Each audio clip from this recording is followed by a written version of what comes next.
常精彩的演说，谢谢您。请副长先回座。今天的论坛，我们很荣幸邀请到许多重量级的主讲人。首先，让我们先邀请 R20 荣誉主席 Michelle Sabon 女士代表贵宾致辞，同时进行第一场的演讲。专题主题的演讲是 R20 在全球的努力。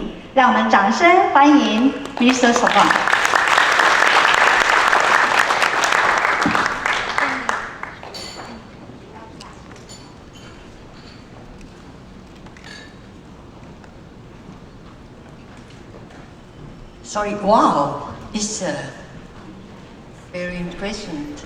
Thank you. I speak in French because it's my language. And I want all the people in Taiwan or in French, the language is the object of communication. Mesdames et messieurs, bonjour. Bonjour.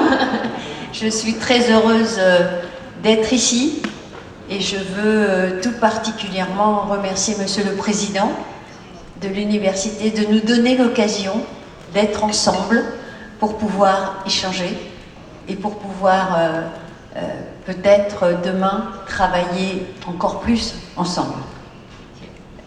Je vois qu'il y a beaucoup de jeunes dans la salle et c'est très important à l'heure où on dit que la prise de conscience sur le changement climatique n'est pas encore là. Alors je voudrais vous raconter une histoire qui a commencé au moment de la COP de Copenhague, où les gouvernants se sont dit « Oh là là, la planète, elle brûle ». Nous avons les territoires, communes, régions. Nous nous sommes réunis pour évoquer les questions, les solutions et surtout l'état des lieux. Un homme dans la salle, le gouverneur de Californie, a pris la parole et a décliné les solutions qu'il avait apportées à sa ville, à son État, pour pouvoir remédier à sa manière, que ce soit au niveau administratif, que ce soit au niveau des citoyens. Cet homme, c'est Arnold Schwarzenegger. J'ai souhaité créer avec lui une organisation internationale où toutes les régions du monde pouvaient se retrouver pour échanger les bonnes pratiques et aussi travailler ensemble pour l'avenir. Au début, il m'a dit non, j'ai des films à tourner, je ne suis pas disponible. Mais très vite, il s'est dit, il y a une solution au niveau solidarité entre les régions riches et les régions pauvres. Et nous avons créé R20, Région Action pour le Climat. Et là, nous avons rencontré beaucoup d'hommes et de femmes qui, comme nous, étaient inquiets pour la planète, mais personne ne les entendait. Certaines personnes voyaient le changement climatique arriver, la température qui montait, les inondations, les orages, mais très fréquents, la planète qui brûle, les feux de montagne. Et on s'est dit, il faut faire quelque chose. La COP21 à Paris a été quelque chose, un point de démarrage. Nous avons ensemble créé, avec les villes d'un côté, avec M. Bloomberg, qui était maire de New York à l'époque, et Arnold Schwarzenegger. Bloomberg a créé le C40, les villes, et nous avons créé donc le R20, les régions. Régions, États fédérés, tout ce qui est le grand territoire autour des villes. Et à partir de là, nous avons réalisé des projets. Des projets avec les gens qui vivent dans les territoires, qui subissent le changement climatique. Par exemple, sur le tri sélectif, nous avons en Algérie créé une usine de retraitement de déchets. Vous allez me dire, mais il y en a partout des usines de retraitement de déchets. Mais ce que nous avons fait, c'est que nous avons formé les hommes et les femmes, les populations, au tri sélectif. Pourquoi? Parce que si vous n'apportez pas l'éducation à cette question du changement climatique, on n'y arrive pas. Nous avons un concept au niveau du R20, c'est éducation, écologie, économie. Ces trois forces doivent travailler ensemble. Elles doivent conjuguer ensemble leur façon de faire. Parce que l'éducation, si vous n'éduquez pas dès la plus petite enfance à ces questions climatiques, ça ne sera pas possible. L'écologie, si on ne voit pas comment les plantes, les animaux, la faune et la flore vivent, mais subissent aussi ce que l'homme est en train de détruire, on n'y arrivera pas non plus. Et l'économie, qui est quand même le nerf pour financer les solutions, pour financer les travaux, ça aussi, ce sont des budgets spéciaux qu'il faut pour ce projet énorme qui nous attend. Donc nous avons décidé de mettre des régions. Aujourd'hui, le R20, c'est 1500 régions dans le monde. On va dire, allez, je peux commencer à le dire, 1501 régions, puisque je pense que Taipei sera la dernière région membre au jour d'aujourd'hui au niveau du R20. Parce que vous avez des solutions, parce que vous avez des propositions, parce que nous voulons échanger avec vous.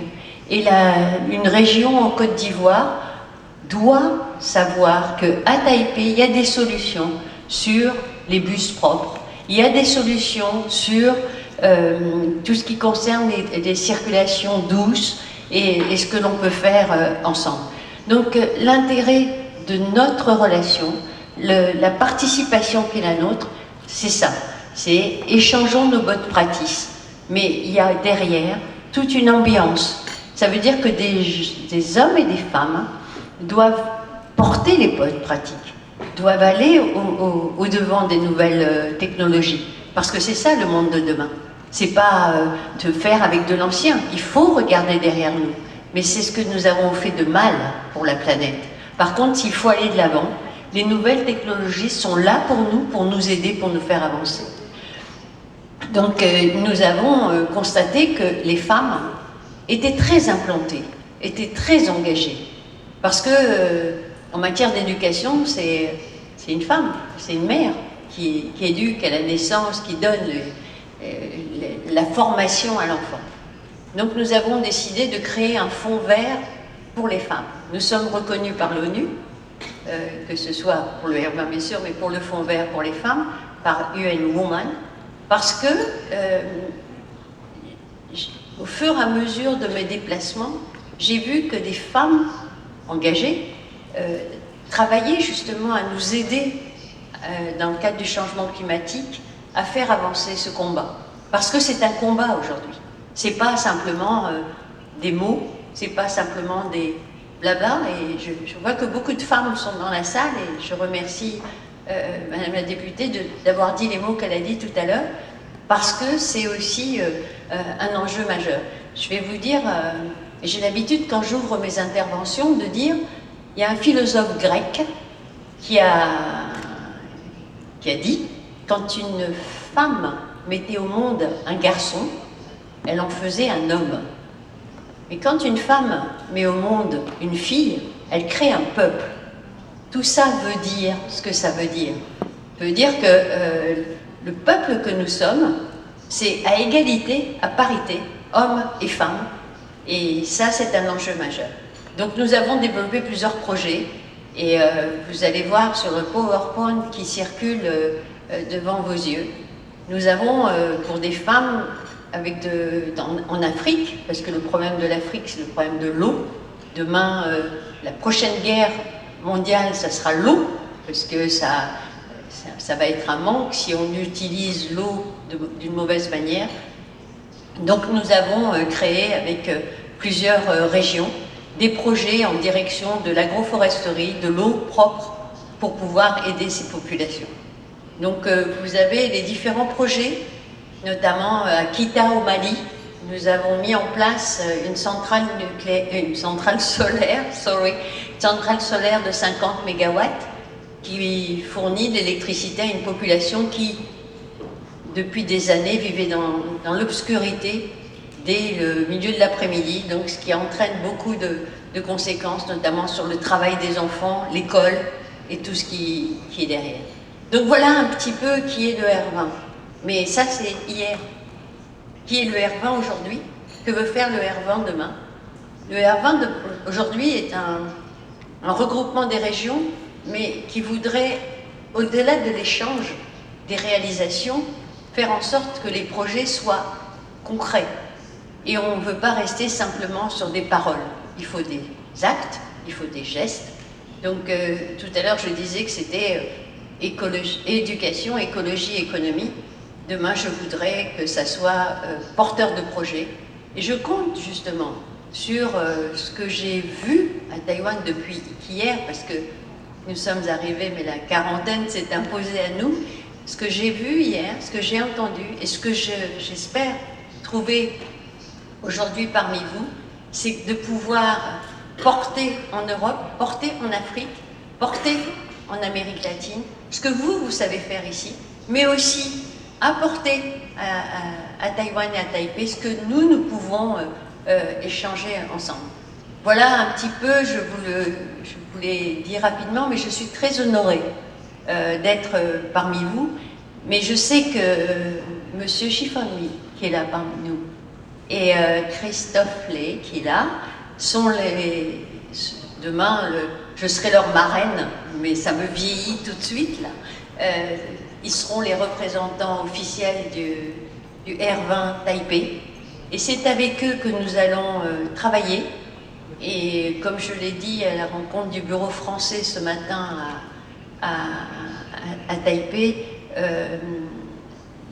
la lutte continue, mais je voudrais la continuer avec vous. Et je suis très fière d'être là cet après-midi. Merci beaucoup. 非常感谢我们的伙伴李世金的演说。